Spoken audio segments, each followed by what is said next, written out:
Cultural diplomacy gathers, in my view, all the disciplines from music to creative arts in general, from science, research to sport, that share some common features. They don't have borders. They immediately generate common understandings, and they bear universal values.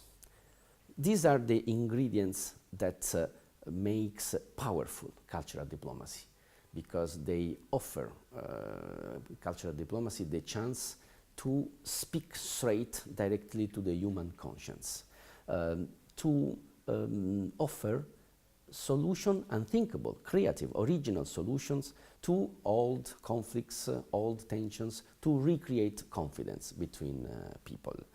And this power has grown throughout the years. If I have to go back to memory to my first experience of cultural diplomacy, I cannot but mention when I was a child in the early 70s, and I remember the famous ping-pong diplomacy, when a series of table tennis matches between the Chinese and American athletes set the stage for the historical visit of President Nixon to China that changed the history of the world. What have experienced in the last months? Something very similar. In the Olympic Winter Games in South Korea, for the first time, a musical group, a delegation from the North Korea coming to the South to perform some show, and now in few days we will have the exchange of the visit with the musical group of 160 artists from South Korea to the North, and on the horizon what was unthinkable till few months ago, the first meeting between the two Korean leaders. So this is the power of cultural diplomacy, and in my opinion, the evolution throughout the years has been amplified by technology and interconnection of the world nowadays.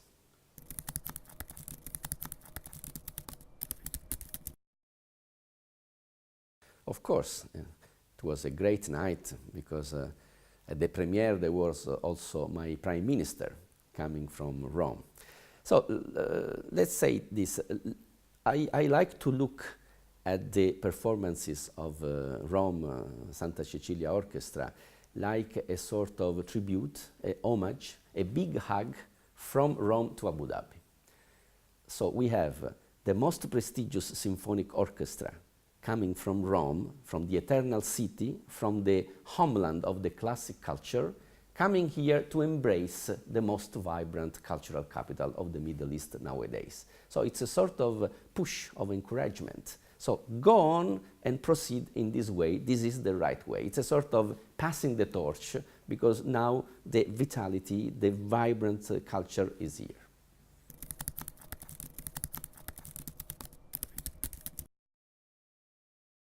Well, through cultural diplomacy, I think all the diplomats hopes and wishes that we can achieve resolution of conflicts.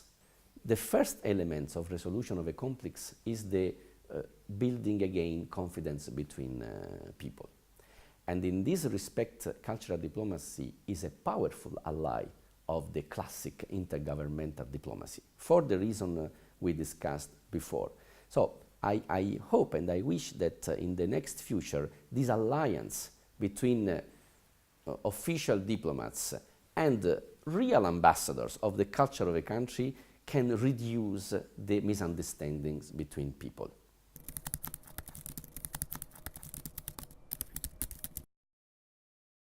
I answered before that the evolution of the cultural diplomacy is linked to the use of technology.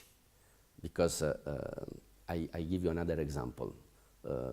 If you have to find an image related to the end of the Cold War and the end of the division between Europe, I have one precise image. Slava Rostropovich, the famous Russian cellist, playing beside the falling Berlin Wall. And at that time, there was no Facebook, no Twitter, no mobile phone, no Instagram.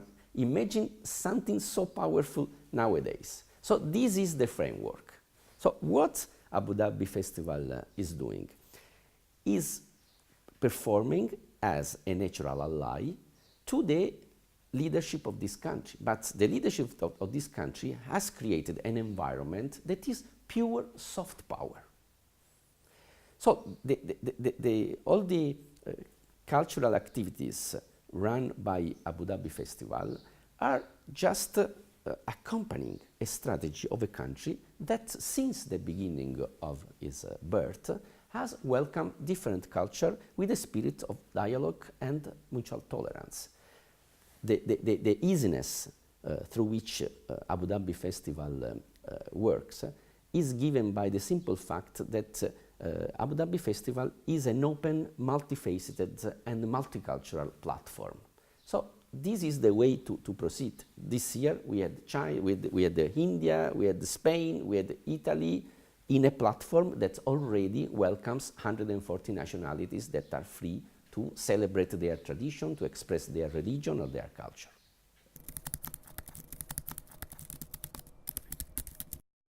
My final message, let me just address a special grateful thanks and acknowledgement to Her Excellency Huda Kano for her stubborn, visionary, tireless, ceaseless approach to cultural diplomacy.